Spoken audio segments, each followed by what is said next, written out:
was thinking that I find it comforting, I guess, talking to you.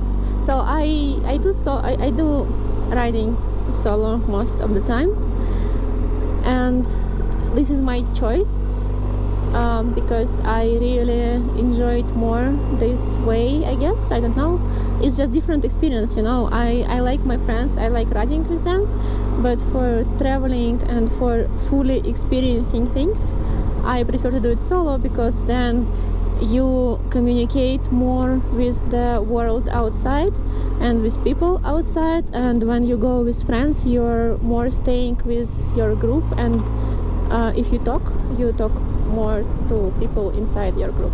Riding solo is my choice,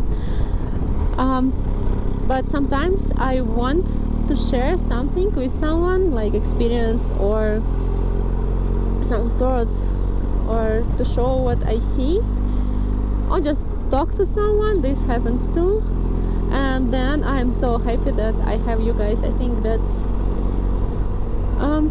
yeah, that's how it works. That's how YouTube works for me. So yeah, thanks for being here for me and listening to whatever I have in my head when I need it.